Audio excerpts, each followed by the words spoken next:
And now, ladies and gentlemen, Put your thumbs up and say it's Tickety Boo. Tickety Boo. Tickety Boo, Tickety Boo, everything's Tickety Boo. Tickety Boo, son. Tickety Boo. Hello and welcome to Tickety Boo. Today's episode is a bit of a deeper one, and I just want to give a quick trigger warning that we do talk about suicide in this episode. The single biggest killer of men under 50 in this country isn't cancer, it isn't heart disease, it's suicide. Men are choosing to end their lives because they struggle silently alone behind a performance mask of being absolutely fine.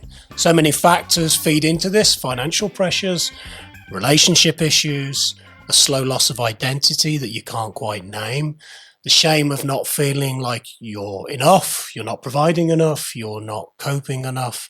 And that's the story that so many men carry, and today we're going to talk about it. I'm Andy Griffiths. I'm the host of Tickety Boo. I'm a therapist and also a mental health first aid trainer. With me are two people that I trust explicitly to talk about this subject. I have Iona Russell, and I have a very good friend of mine, Phil Upton. Phil, welcome to the podcast. It's great to be here. Thank you for asking. You're very welcome. Phil, I'd like to come to you first because we've spoken about this privately. We've spoken about it on air and in a previous episode of the podcast.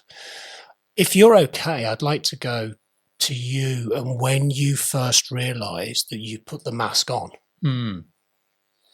I'm going to probably go back about 25 years or so, because up until that point, I was just gamboling through life. You know, every big life crossroads I was going. You know, I looking back now, I can look at them like a set of traffic lights. Yeah. You know? And every crossroads that you come to in life, or relationship, you know, if you get married, your property, your career, I went through everyone.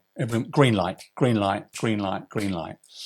And that was wonderful because life was amazing and no problem. And I don't really get what the problem is with this life thing. It's great. But of course, that doesn't build you any resilience for when things do start to go wrong.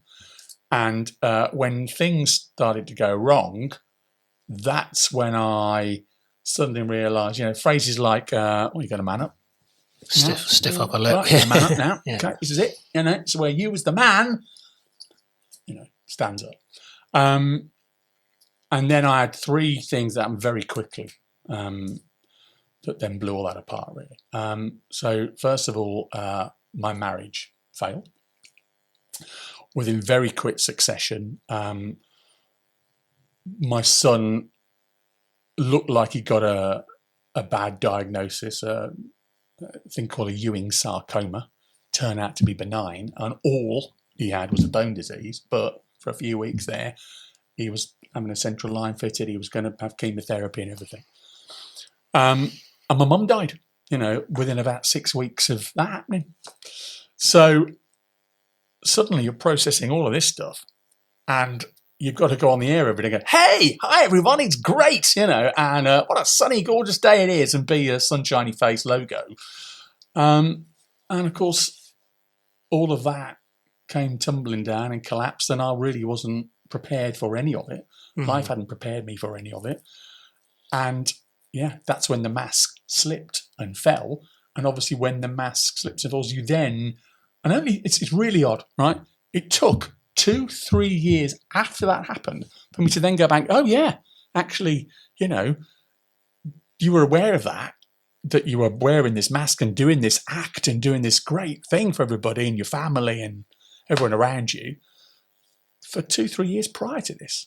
Okay. And it was actually then this series of events that then caused that. And now it's past, you're able to look back on that and then go, all right, I understand what happened to me. Do you think you realised you had a mask on?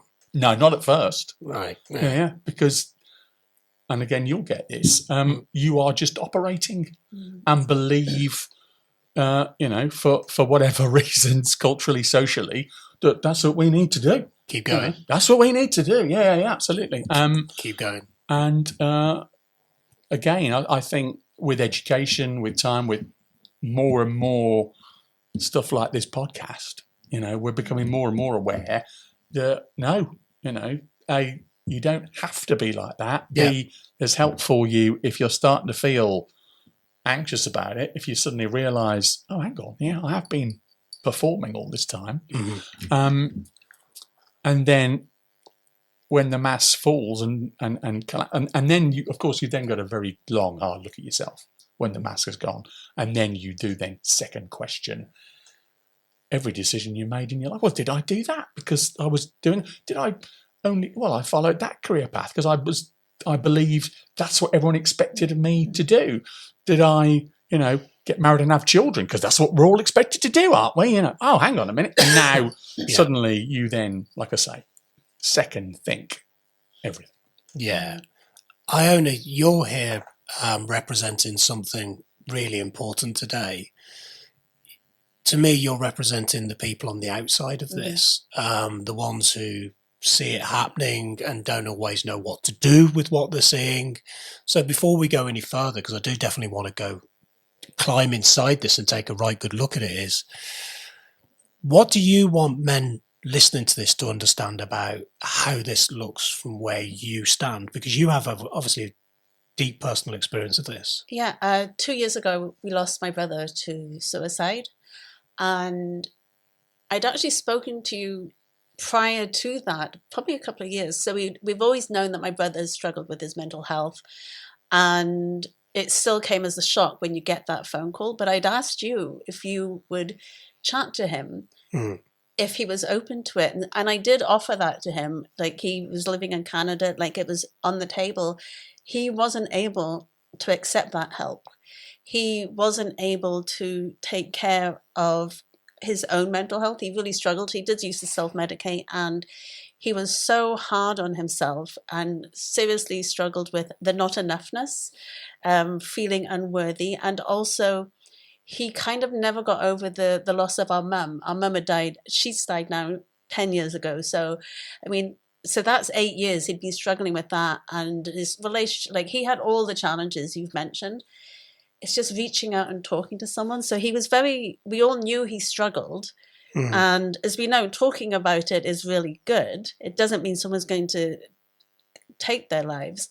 However, he was always trying to find answers and solutions, but without sharing the whole story, without really going, this is where I'm at. And I would just say that if you can navigate these times, and it's quite often there's that hopelessness feeling. And so as somebody on the outside, like, I was going to go and visit, like, he took his life before I got to go back out and visit. So then I'm hard on myself. If only I had, because it obviously floored our entire family. He's left behind a wife and 2 adult children. They've never recovered. It's only been 2 years. His adult children everybody is getting their own therapeutic support, but it took a while. They've been floored because he honestly thought they would be better off without him. And that's not true. And we know, if he knew how much they struggled and all the stuff they had to do, and technical things like the paperwork and all the stuff that goes, you think it's really easy. I'll just remove myself and everybody will be so much better off. And it's not true. Like, they're never going to recover from that. Well, the pain that he was experiencing in that moment has been left behind for others to carry, hasn't it? And that's not about apportioning blame or guilt. It's a reality, isn't it? It's the ripple effect. Yeah. And I think that's something that my brother didn't think would happen, because he honestly believed, and this is what I would really like our listeners to hear, that he did believe they'd be better off without him. He did believe he wasn't enough. He did think he was a failure, but he wasn't a failure, and he was enough to us. He didn't believe that.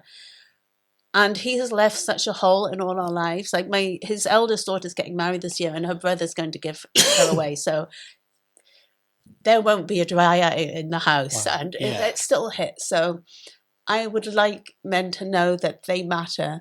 They need to be here, and they need to talk, because the loss of them it leaves a void. What we need are voices like that, actually. Yeah.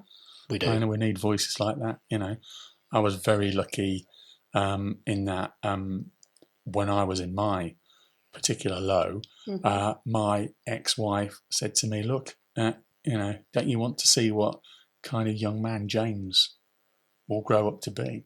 Don't you want to walk your daughter down the aisle one day? And just those two sentences made me stop and go, yeah, I want to be around for that.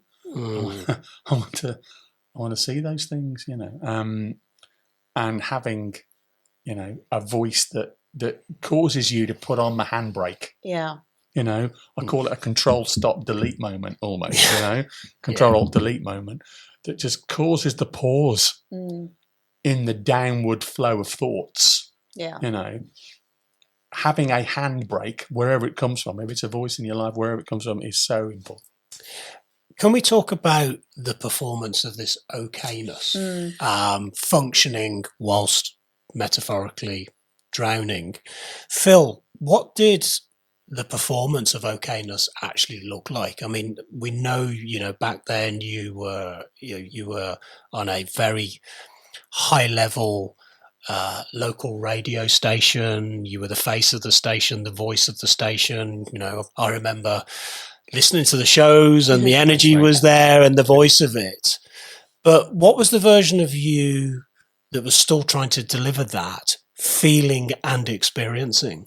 What you got to think about is that the radio show was effectively just 20% of your day. If you think about a 24-hour day, a radio show is 3 or 4 hours, isn't it?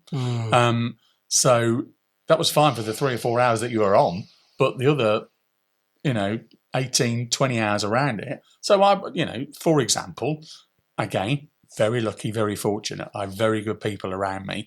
I would wake up at the last possible moment, stew in bed without the motivation to get out of bed or get moving to go and do this job that I love and people give their right arm to. Finally leave the house at the last possible minute, drive to work, consumed by thoughts, get to the car park. And I can remember ringing my then managing editor in the car park, and then having to walk from the studio to walk me from the car park to the studio. I'm still upset. It's 2 minutes to on air when I walk in the studio. Come on air. Go, good afternoon, it's 2 minutes past 4 and it's blah, blah, blah. And then deliver this program. Sometimes while the records were on, you go, finish on air, be walked back to the car by this great member of management. And then, of course, you sink back down again because you've had the high of being on the air for the 3 or 4 hours because this is what I was supposedly meant to do and get, and then you go back to your world and your life and you haven't, probably haven't showered, you haven't emptied the dishwasher. You don't really make something proper for you to eat. You have a packet of crisps here and a biscuit there and a cup of tea there. And you're just not operating very well at all. People will see it. People will see the weight loss, and that's at the time you don't see how you where's the end in this because and having someone around you to say, look, you realise this is just for now. You're not always going to feel like this. And actually seeking some help and getting some help and some advice. I think when things layer up like that, though, consistently, it's very difficult, isn't it, to feel like there's no end in sight. When somebody says to you, like your ex-wife said to you, do you not want to see your son grow up and become a man and get married? Of course you do. But part of you goes, but not feeling like this. Yeah. I don't think I'm strong enough, capable enough to get there. Yeah. I mean, I don't know, your brother's exact scenario, Iona, but I can imagine that capability in that moment. That's not even on your radar. Yeah. That's not even on your radar. Yeah, that's so true. And he was definitely struggling, like with the choices he was making. Yet he ran his own painting and decorating business.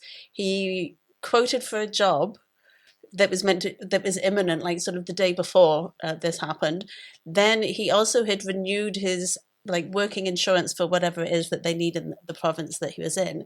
So he was doing all these proactive, long-term plans. So you're like, okay, well, this is good. Like he's doing that. And I've told him, like, I'll be there in a couple of months. I'm going to come and visit this summer because I know you need your sister. And he was like, yes, I do. So we thought, okay, like he's acknowledging it. He'll wait at least until I get there. He's quoting for jobs. He's doing all these things.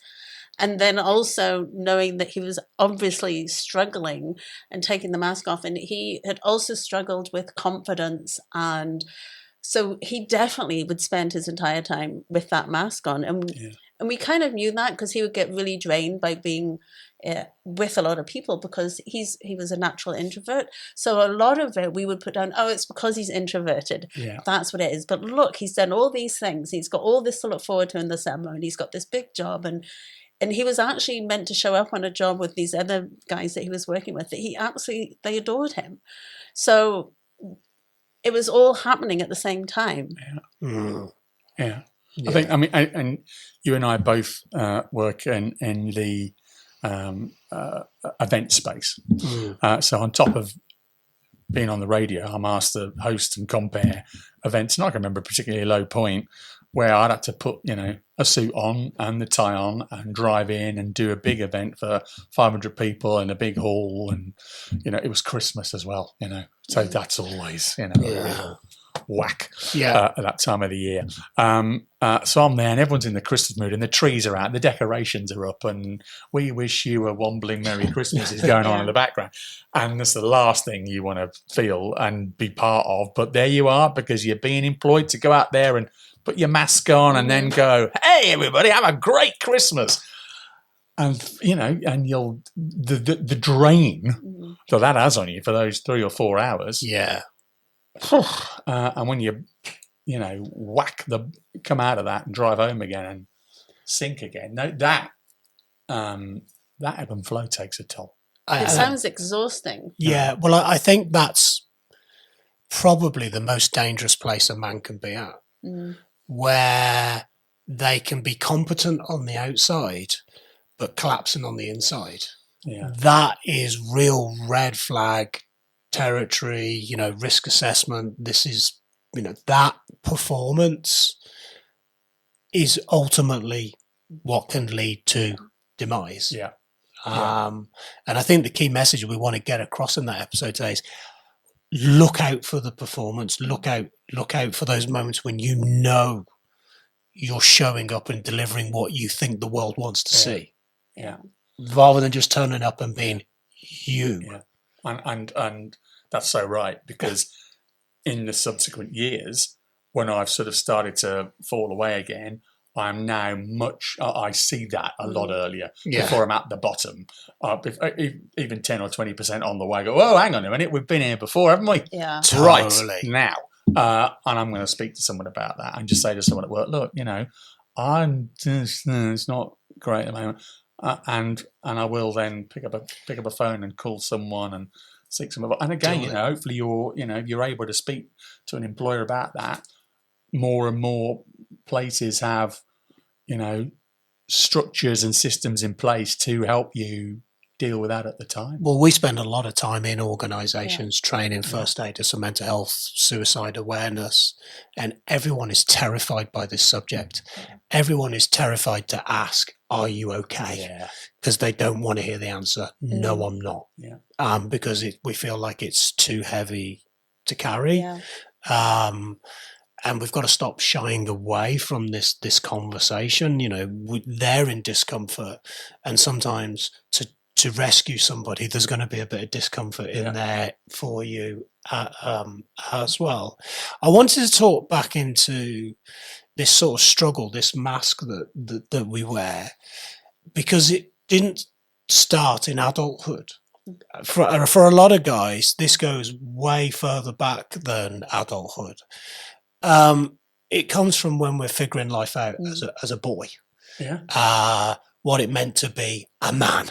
You know, what does it mean to be a man? And the messages came from everywhere. They came from the playground, the football pitch, the characters we liked on TV, the masculinity. And if you couldn't handle it, you know, you weren't man enough.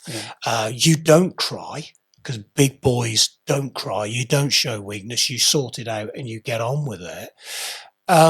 Phil, you've spoken to me before about actually a lot of that masking started at sort of secondary school for you. Yeah. So, I mean, again, we're from the same part of sort of an area of Birmingham, and growing up in the late 70s, early 1980s, I was the only non-white kid in my school. Right.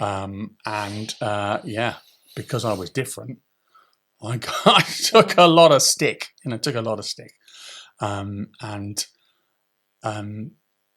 P word was labelled daily. I would get cornered in the boys' toilets at school many times, and you learned which part of your body to turn. And I can accept kicks and punches there because they're not quite as hard and painful there as they are if I turn my body that way and take it on that side.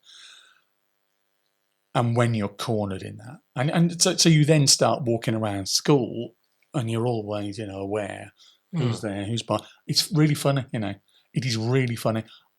I've not felt like that for a while, and unfortunately, in the current atmosphere that we're living in, I think in this country at the moment, I've suddenly started to walk around much more aware of that. I had a situation only last night walking from the train station. I walked past cinema, and people were coming out of the cinema, and because I'm sort of pulling a bag alongside me and a satchel over my shoulder, I suddenly felt someone run up behind me, and I just stopped dead in my tracks and turned round, and they literally ran beyond me and then caught up with their friend in front of them. But I was suddenly conscious of the fact that hang on, you've not done that for a while, have you? So that to come back to the mask. It certainly at that point in life, that's where that mask came on, because then you were still expected to turn up for school. There was no way. Again, there was an acceptance that this. Yeah, well, you have to put up with this, mate. This is. What's the option? What's the alternative? But who said that to us? Who said we have to put up with it? It's a really good question, because my mum, I'd come back and my mum could tell with my my school trousers, she would shout so often about the number of pairs of school trousers I got through. And I would say, yeah, I've been playing football. I was diving in goal, and that's why I got a hole in the knee there. Oh, Philip, I've got to do another on your trousers. So even then, it wasn't obvious who I would speak to. And so you're almost sort of saying there that you wanted to portray to your mum that you were strong, you were capable, and you didn't want to show weakness to your own mum. Yes, yeah. And I've not really thought about that in terms of in fact, when you said at the start there, it comes from people we watch on the telly and the people we hold up and are presented to us as these sort of models or icons of masculinity. And you think about the TV shows that were around when we were watching Miami Vice, okay, the A-Team. Michael Knight. Yeah, exactly. Right. And you're right. Vulnerable men weren't portrayed on the screen to us, or, there was no outlet for that. Can we tap into your maternal instincts that you can bring from the outside? Obviously, you're a mum. You've got Callum. You've got a son. From your perspective, if he came home and said, "Mum, this is what I'm experiencing," oh my gosh, then I would pull out all the stops to support him. And because I know from therapy work that actually when somebody within a social group or a family group has taken their life, I was actually asking my son, so this is only 2 years ago, and so he was around about 20, how are you feeling? Are you struggling? Because you don't know, and I know as a mum, he doesn't talk to me because he wants to protect me. He doesn't want me to worry about him. And also, as he's aged, it's also, well, mum will just try to fix it, or I can do this. And it's that playing into the role of, I'm a man, I can do this. I need to be in a certain way. I don't need my mum bailing me out or supporting me. But it is a conversation that I did keep very alive after the loss of my brother. As a mum, it's the worst thing. I mean, you can't imagine. And also looking at my brother, all his insecurities, they started in primary school, and he had the added burden, and this is in the 70s, and it's still happening now, but he would get compared to our other brother, who just did really well in school and kind of seemed to be holding it together. Why can't you be more like your brother? Why can't you do this?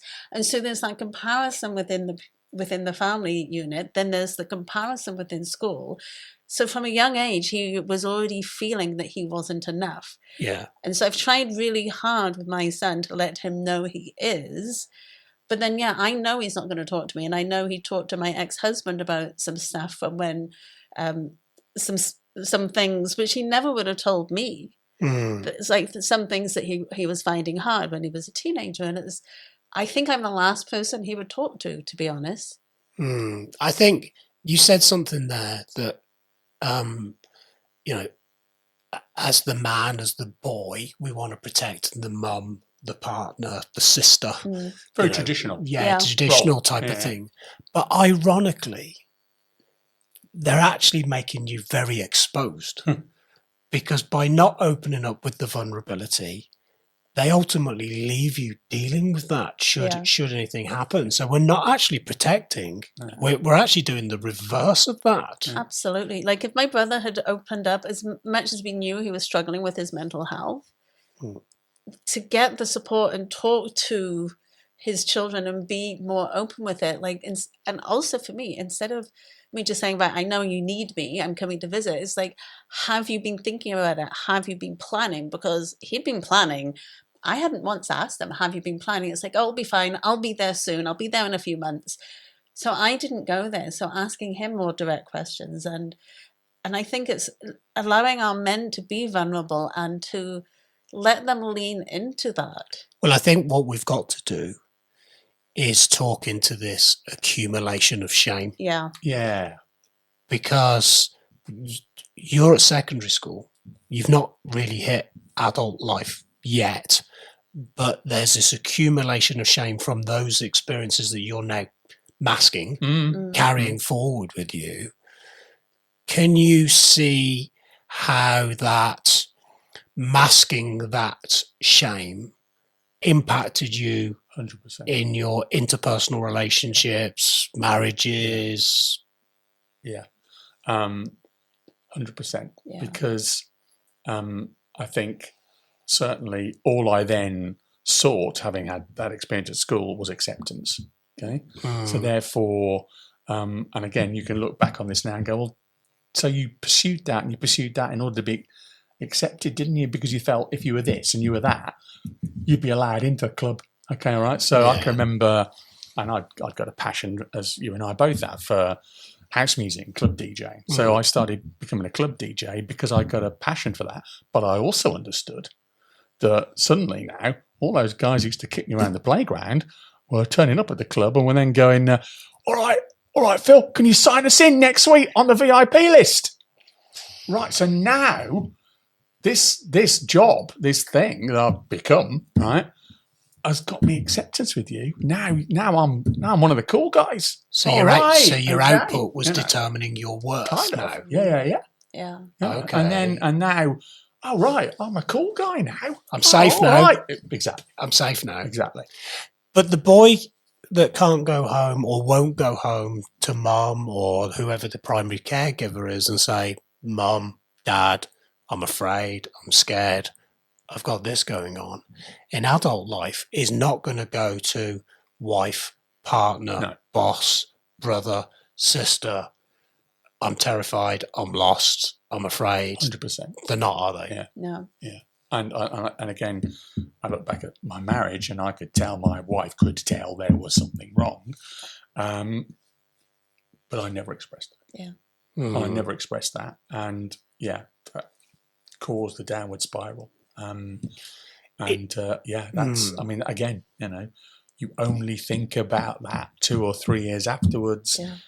You're not thinking about that in the moment and in the time, because you'll get over that. You'll get back. It's what you do, and in any 30-year marriage, there's going to be sort of ups and downs, and it'll be fine. It'll be fine, and of course, it's not. Yeah. And I think what we've got to talk about is how this fairly standard, I'll just get on with it, I'll keep functioning, very quickly can lead to some seriously dark places. Yeah. I know for myself personally, I've had real moments of, I don't see a way out here. Not wanting to die, but certainly not wanting to continue living the way that you're feeling. I think what we've got to talk into, we've talked in previous episodes. You said, and everything is temporary. Yes. Yeah. But in the moment of this mask on or starting to slip, everything feels so permanent, doesn't it? There is no sunshine coming through the clouds. There's just a storm ahead, and we don't seem to realize that vulnerability and opening up does part the clouds and allow the sun to kind of come through. And I think you've talked to me a bit before, and I hope we'll get into this about how you can turn that into you use the phrase superpower. And I think getting people to understand that their vulnerability is their superpower, or can be their superpower. 100% is the way the sunshine can come through, and you can part the curtains and carry on. I think we tend to think that not speaking up is armor. Yeah.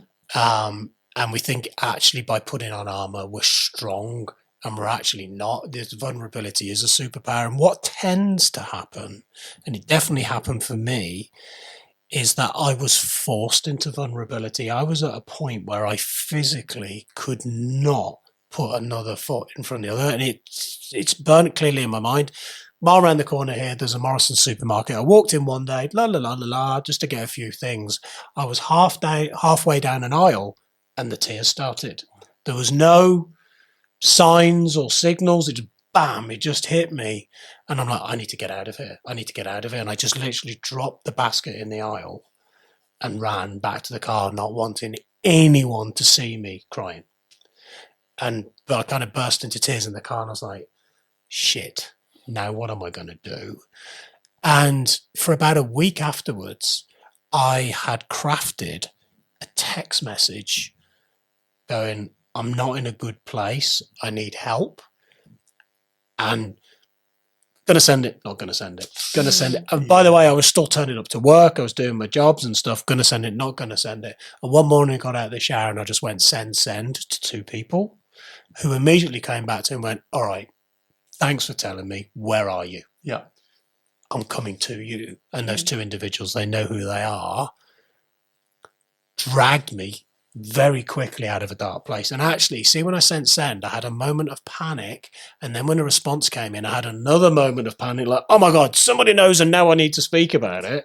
And the phone rang and I literally went, I don't know if I want to answer this. Okay. And I did. And within about 3 minutes, 30% of the weight of everything had overriding feeling of relief must have come over you. Had started to lift. But that vulnerability is scary. Yeah. But it's no more scary than living every day with that mask on. Yeah. And actually from that, I learned, do you know what? Being vulnerable is a superpower. It makes you feel freaking amazing. Because if you find your tribe and your audience and you can be vulnerable with them, you have what I call, we talk about this in our training, we have psychological safety. Yeah. This ability to open up.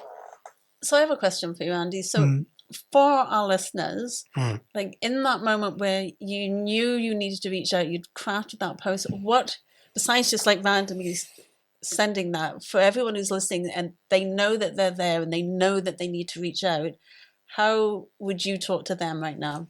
Oh, I would say, you don't have to go and talk to a therapist or a helpline or, do a deep dive. Don't get to the point, my Morrison supermarket point. Yeah. When you've got to drop that basket of shopping because you physically can't put another foot in front of the other, is very early on go, all right, this is happening. Figure out who's your tribe. I have to say the two people that I went to, I wouldn't have put at the top of my list. Really? Yeah. Okay. I've got some incredible people in my life who on that social ladder are much higher, but I didn't pick them because we have a very different type of relationship. Okay. So I figured out I feel safer landing here. This is where I feel safer landing. It wasn't family. It was people I knew that were fairly close to me that I kind of had a bit of an understanding in this. And I just picked the two and I went for it. And I think what you've got to do is you've got to go, all right, I need to land somewhere. Who is that person? Is it a colleague? Is it a brother? Is it a sister? Is it a parent? Is it your best mate? Is it, who is that person? And send the freaking message. It doesn't need to be a phone call. It can be a WhatsApp. It can be a text. It can be a Facebook message. Give yourself the permission to be brutally honest. Yeah. Because when you do that, you give every man around you permission to do exactly the same thing. 100%. And I think what you described there is like a Who Wants to Be a Millionaire phone a friend moment, isn't it? We've all watched Who Wants to Be a Millionaire. We all know who would be our phone a friend if we had a question on geography, a question on history, or a question on music or politics. But we'd never go, who's our phone a friend for if I was feeling like this? Yeah. And actually, if we did, and we could, as you say, land on who those people are for that, arguably it's just as valuable as knowing someone who knows what year was the Battle of Waterloo and all the rest of it, because actually that's the person you're going to more likely depend upon 100% later in life. And I think there are some people that maybe don't have that person they would do the phone the friend if they found themselves, with Jeremy Clarkson on Who Wants to Be a Millionaire. They're like, I literally don't have any friends. There are people, we have a loneliness and sort of isolation pandemic going on in this country at a time where we've never been more connected. We're ever so disconnected in this digital age. So if you're listening to this and you're like, well, I don't have that Rolodex of people that I could ring, that directory of people, there's people like the Samaritans, there are charities, there's NHS 24 now are putting mental health practitioners on the phone to speak to. It doesn't need to be somebody It could be a complete stranger. Yeah. It's really important to say that. That's huge, because I don't want somebody listening to this episode going, oh, it's all right for you if you've got friends and family and, mates and colleagues. There's lots of people that don't have that, or they feel like they don't have that. And I think, the point of this episode is to give people some really useful content. And hopefully somebody with a pair of headphones on in a gym, on a bike ride, for a walk, listens to this and goes, do you know what, I'm going to use that. Because you could be listening to this episode going, I've never been in that position in life and I'm really happy for you. But there could be people in your life that are struggling right under your nose. So learn how to ask how somebody actually is. Not, all right, mate. Actually go, how are you? And ask again. And how are you again? Well, the first thing I'll say, fine is not an answer. No, that's good. Yeah, I'm fine. Yeah. Well, I can think of several very recent occurrences at work where I will ask after that person, and can I recognise? I'm able to recognise signs now, and I'll always then follow up with, "You sure?" When they go, "Yeah, great, okay, you sure?" All right. Well, if you're not, you can tell me about that, don't you? And if that ever changes on here. Yeah. It's important just to have those just 2 or 3 lines that you're able to kind of come back with and just provide the reassurance. And if you're somebody listening going, how the hell would I respond to that question if, somebody was to genuinely ask me? You don't overcomplicate it. Just go, I've not been great lately. Yeah. You don't need to go into any more detail than that. And the freedom. I mean, when you, I felt your liberation when you said there, vulnerability can be your superpower. Yeah. The freedom and the overriding sense of relief that you would have got from having sent those 2 text messages and just within minutes hearing back from those friends and what they said. And I mean, your shoulders must have dropped. Your whole body would have. Well, the funny thing is, would have relaxed.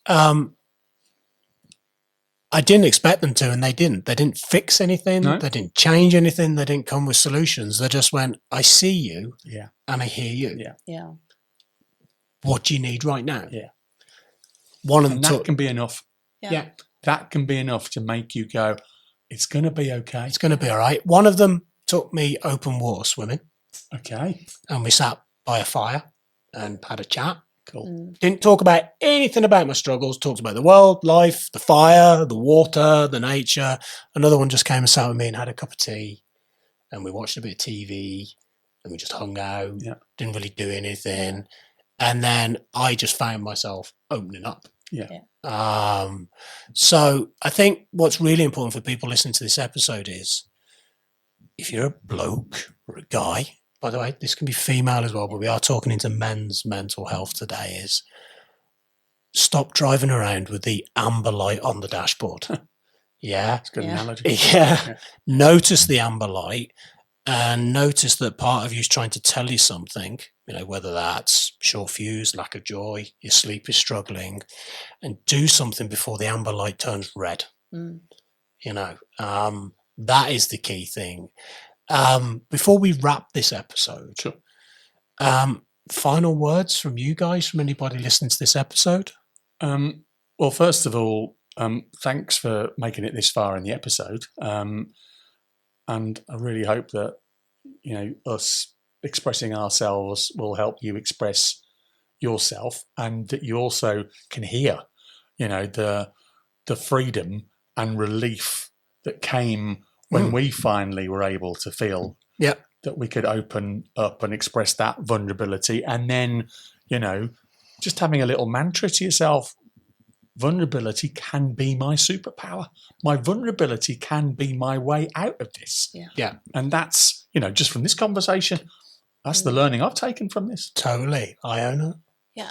Vulnerability can be your superpower, and reach out to someone, whether it's someone you know or someone you don't know, as we said, the numbers you can call, because you will be missed.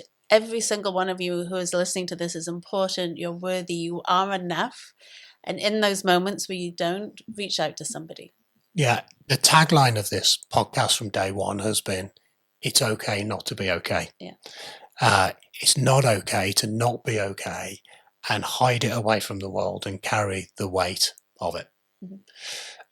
Guys, I want to thank you because I genuinely think this will really matter to people.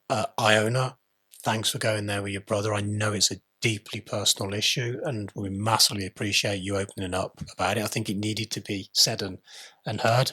Same from you as well, Phil. Thanks for, opening up those vulnerable parts of you and visiting parts of your journey that, we don't always want to go back and talk about. And if today's episode reached you, please share it. Maybe not on social media if you feel that's too public, but just forward it to one person, a friend, a brother, someone you maybe quietly struggling in the background. You don't need to say anything, just send it. Let the episode do the talking. As always, we massively appreciate you watching and listening, and we'll catch you in the next episode of Tickety Boo. Before we go, if you're going through something right now, please do talk to somebody. A friend, a family member, anyone you trust. And if you need a bit more support, contact your GP or NHS 24 on 111 or the Samaritans on 116123. They are always at the end of a phone, or alternatively, visit the Peace of Mind website. Links are in the episode description. You are not alone in this. Take care of yourselves. Catch you in the next episode.